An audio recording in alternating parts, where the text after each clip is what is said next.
আসসালামু আলাইকুম। আমরা এখন আছি ফেনীর লালপুলে। তো আমাদের হাতে এখন কোনো খাবার নাই, আমাদের খাবার প্রয়োজন ছিল, কিন্তু আমরা রেস্কিউ করতে শুধু বের হয়েছিলাম গতকাল 1টার দিকে। আমরা চট্টগ্রাম থেকে বের হচ্ছি, কিন্তু আমরা এখন পর্যন্ত ফেনীতে পৌঁছাতে পারি নাই। এখানে অসংখ্য মানুষ আছে যারা খাবার পাচ্ছে না। আমাদের 3টা বোট আছে, 3টা বোটে আমাদের নিজেদেরই কোনো খাবার নাই, আমরা খাইতে পারতেছি না। কিন্তু ফেনীর লালপুলে আপনারা যারা আছেন, আপনারা যারা শুনতে পাচ্ছেন, ফেনীর লালপুলে খাবার লাগবে, ত্রাণ লাগবে, খাবার লাগবে, ত্রাণ লাগবে। আপনারা যেখানে আছেন, ইমার্জেন্সি পানি দরকার। আপনারা ফেনীর লালপুলে এবং লালপুলের আশেপাশে এলাকাগুলোতে ইমার্জেন্সি পানি দরকার, ইমার্জেন্সি খাবার দরকার। মানুষ খাইতে না পায়ে অবস্থা খারাপ। মানে এখানে শুধু পানিবন্দি যা আছে এমন না, এখানে মানুষ খাইতেও পারতেছে না।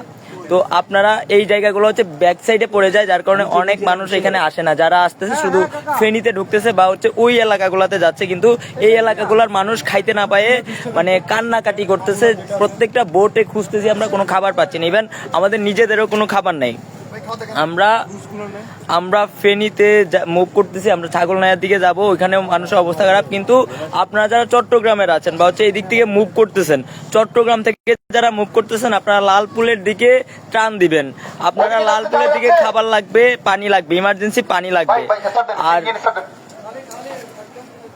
আপনারা যারা চট্টগ্রাম থেকে ফেনী ঢুকতে যাচ্ছেন, আপনাদেরকে ফেনী এখন ঢোকার দরকার নেই। আপনারা মৌরিগঞ্জ, লালপুল, কি জানি আমরা থানাটায়, বোগদাদিয়া থানা, এর আশেপাশে মানুষজনকে রেস্কিউ করেন।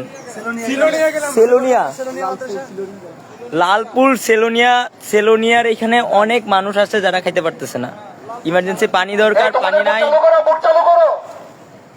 আপনারা যারা চট্টগ্রাম থেকে আসবেন, আপনারা লালপুলের দিকে দেখবেন। এবং আপনারা চট্টগ্রামে যারা আছেন, ফটিকচুরি, হাটহাজারি, রাউজান, এই এলাকাগুলোর দিকে খেয়াল রাখেন।